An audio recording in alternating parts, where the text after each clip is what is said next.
Hi, everyone, and welcome to episode 111. Oh, it's all the ones today, so that's going to be a lucky episode. So welcome to episode 111 of the Veterinary Behavior Chat, and we're doing our super popular 15-minute speed coaching episode again. And I have the lovely Dawn Brooks with me, who is going to be chatting a little bit about shelter medicine and has some questions about managing behavioral presentations in shelters. So I think this is going to be a super cool episode because I think many of us can relate. I know that there are a lot of you listening that also work in similar environments. So I think this is going to be a really, really great episode for many. So welcome, Dawn. Thank you. So lovely. Yeah, my pleasure. So lovely to have you here. Why don't you introduce yourself? Tell us a little bit about where you work, the kind of things that you're faced mostly with, a little bit about your career, and yeah. All right. So my name is Dawn Brooks, and I am a practitioner in a small practice, animal practice in Littleton, Massachusetts, about 40 minutes outside of Boston. And at this practice, I work closely with a privately funded shelter that does put a lot of effort into making sure those dogs have the best life, even if it means an expensive surgery or working through behavior problems. But as you can imagine, that is a very anxiety provoking environment for a lot of these dogs. So I've been practicing for 27 years now, all in small animal, and I have been only working with the shelter for the past 2.5 to 3 years. So Oh, okay. I've been growing and learning as we go. So we use a lot of trazodone gabapentin. For those dogs that have that high anxiety, we use a lot of it pre-visit when they're coming to me for surgery, post-surgery to manage incision care. But there are some situations where either that is not enough. These dogs may already have anxiety disorders. Some of them are maybe not as, maybe more reactive to people. We try to figure out if there's an aggression piece, if the dog can be rehomed in the right home with the right owner. That's what the shelter tries to do. But if the dog cannot be rehomed because it's not safe, they end up having to make that decision. So what kinds of things do we need to rule out medically that could be introducing that behavior in this setting? Okay, sounds good. Right, I'm excited to get started. So as always, I'm going to press my 15-minute timer, which just prevents us from literally talking all day because we could about all things behavior medicine, especially in shelters. Yes. So I'm gonna start the clock as soon as I say go, and then just go ahead and ask your first questions, and we'll just make our way through. So we may not cover all the questions that you have, and we may end up like mid-sentence or on a bit of a cliffhanger. But I think we're going to probably get quite a lot of things discussed. So I'm going to press go now, and off you go. Great. So the easy question, if I have a dog that we believe truly has an anxiety disorder, what medication or combination of medications might work in this setting so that it has a quick onset, but could also translate into the transition to a new home? Yeah, that's a great question. And I think in order to sort of answer that, we need to understand a little bit about the different types of medications that we have, i.e. our long-acting meds versus our short-acting meds. And as you've already mentioned, sort of oftentimes you guys will want something with a fast onset. However, having said that, we may sometimes have behavioral presentations, whether that's an anxiety disorder or a generalized fear of a number of different triggers that might actually also require a bit more of a long-acting baseline medication at the same time that could then facilitate that easier transition into a new home. So if we're thinking about our long-acting medications, so then we're talking about our SSRIs, our tricyclic antidepressants, our SNRIs. The most commonly used of the SSRIs would be fluoxetine, for example, sertraline, paroxetine, all those guys. And then TCAs, clomipramine would be our most common one. And we've got venlafaxine at our disposal as well, which is another long-acting, which is quite a nice medication. So the thought is always, do we actually have a generalized anxiety disorder here that and by generalized, we mean does the dog react anxiously in more than 3 contexts, or three or more contexts? And do we actually need something long-term that's going to also benefit in the new home? But at the same time, we layer on top of that something that's short-acting, that can have that faster onset that you might want in the shelter, and is going to bridge that 4 to 6 week gap that the long-acting meds need to start becoming effective. And I guess of the short-acting ones, we've got a number. You mentioned 2 of them already, the trazodone and gabapentin medications. Now, I do feel sometimes that we kind of use gabapentin and trazodone quite a lot, and we just kind of use it, right? And we're maybe not tailoring it specifically to the behavioral signs or the individual. I don't know about you, but I've seen, especially sort of recently, trazodone can be amazing in some patients, but in others it can actually cause the opposite effect. Yes. They get irritable, more anxious, they're harder to handle. So using trazodone, really kind of maybe trialing it initially to see how that individual responds, and knowing that at the lower dose range, they can be more hypnotic or sedative. And it's not until you use the slightly higher doses, so somewhere above 5 milligrams per kilogram, that you actually get the anxiolytic effects coming in. So trazodone, gabapentin is a really nice one. I think with gabapentin, sometimes the danger is if we go too high in the dose, they can be sedating. And then if the animals are wobbly or maybe a little bit ataxic, that can make them anxious in itself. So that's something to consider.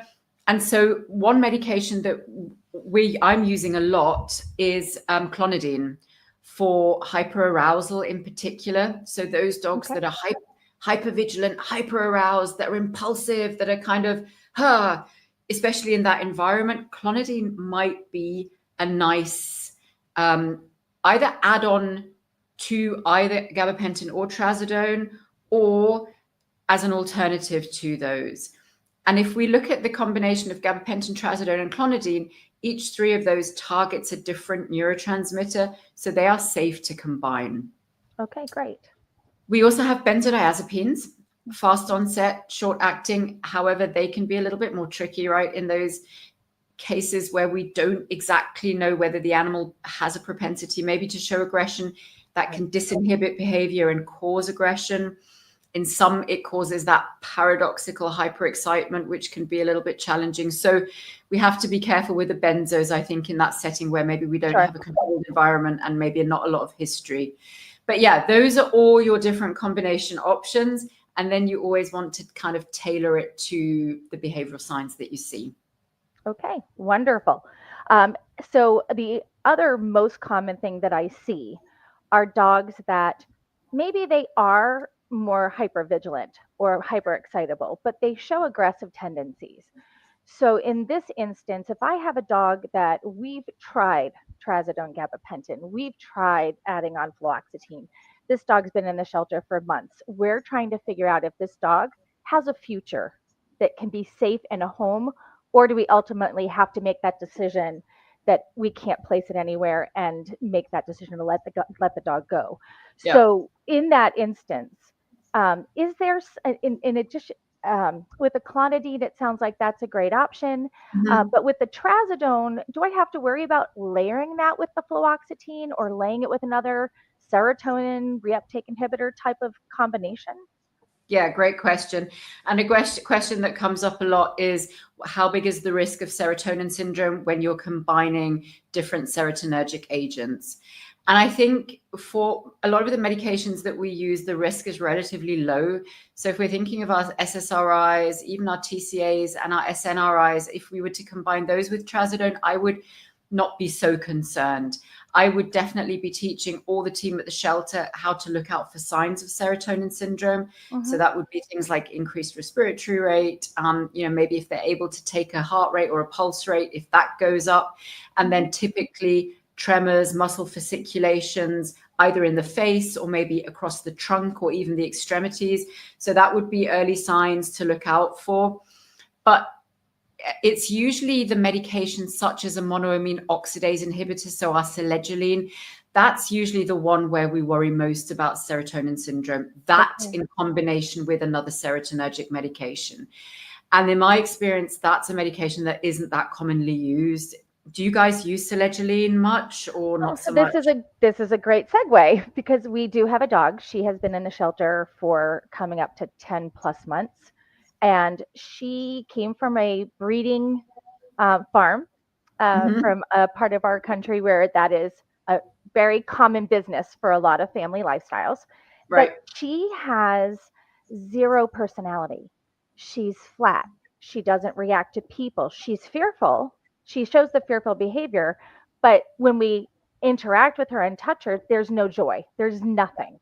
And that dog I have started on selegiline.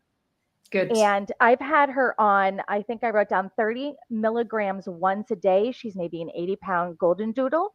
And we've been doing that since January of this year. Okay. And minimal response.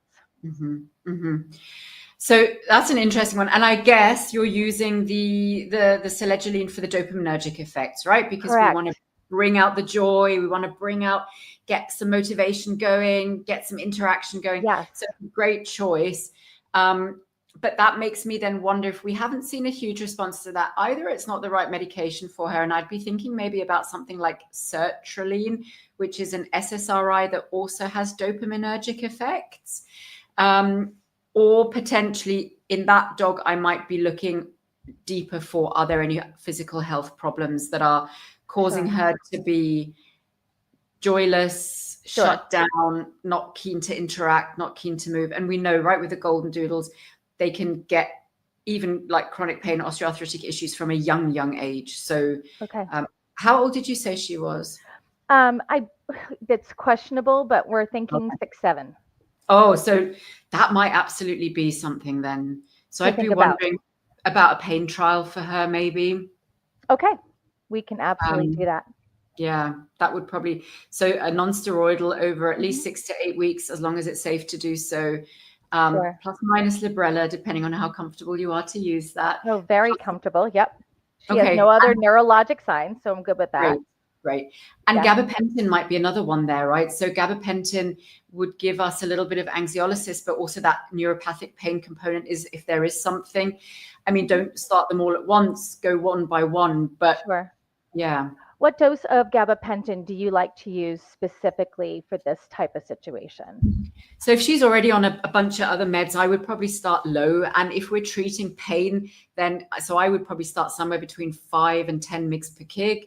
Because again, anywhere from 20 mg per kg upwards, you might get more of that ataxia or sedative part.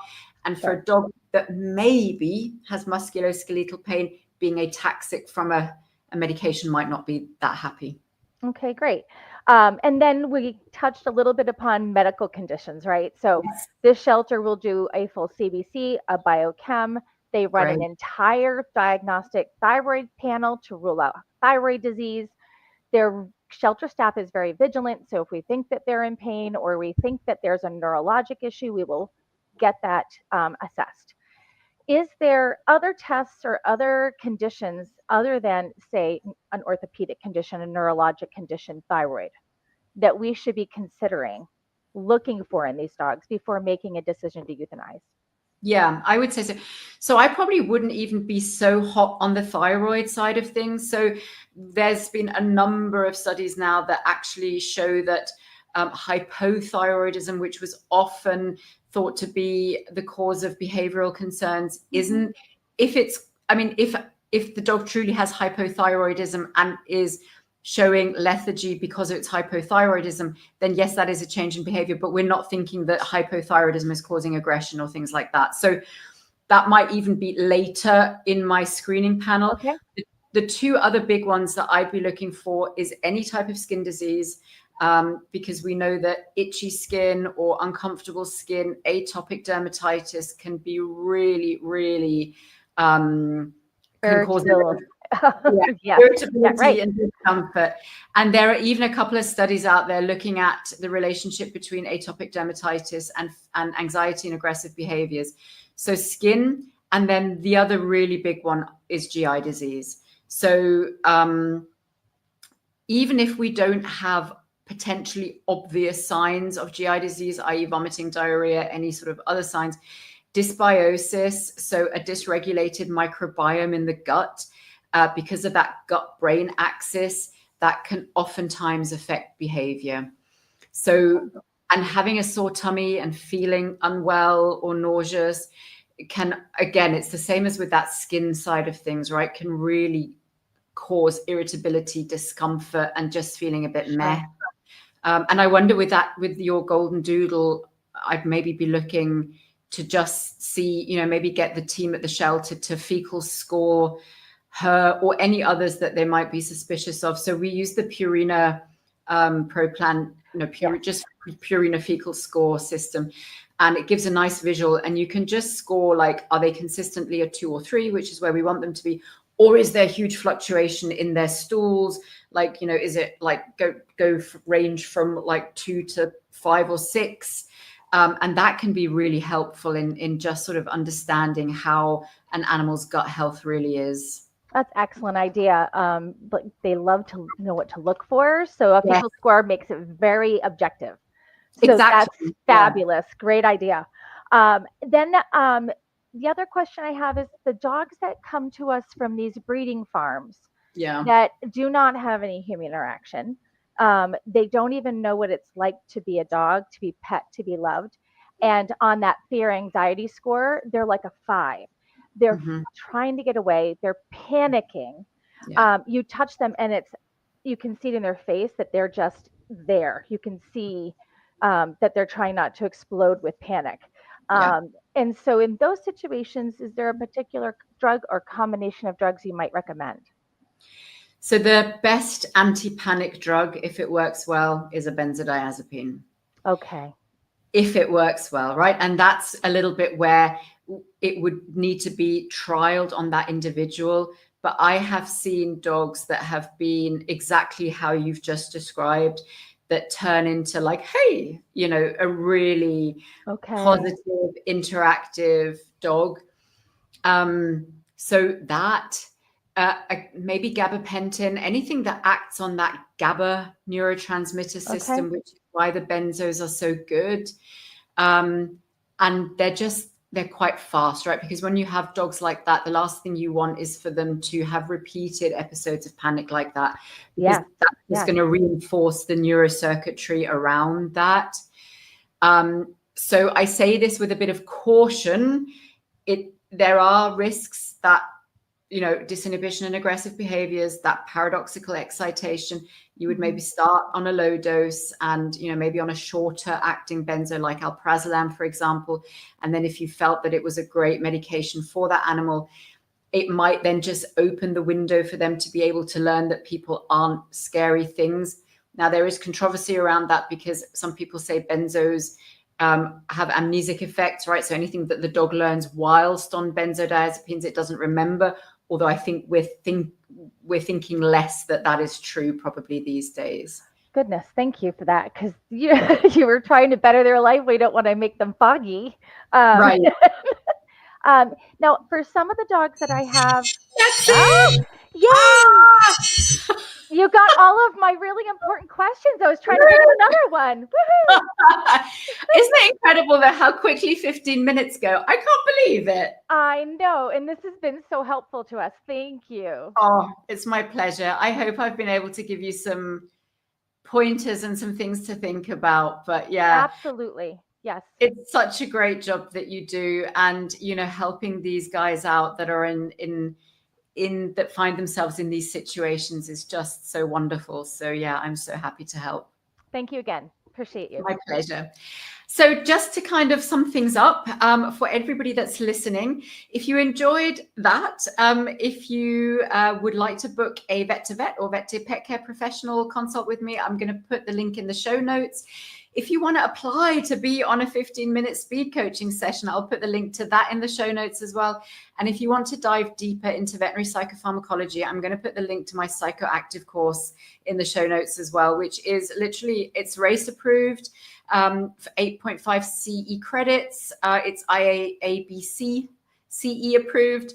It's 11 hours worth of content, and we literally take a deep dive into the world of veterinary psychopharmacology. So if anybody's interested in learning more about the meds that might help your patients from a mental and emotional health point of view, that is the course to go to. But yeah, thank you, Dawn, so much for being here. And I wish you all the best with your doggies. And yeah, I'm curious to see what you find in the Golden Doodle. We may be reaching out for a one-on-one. Yeah, I would love that. Yeah. Great. Perfect. Thank you so much. And I look forward to seeing everyone next week in episode 112. Bye for now.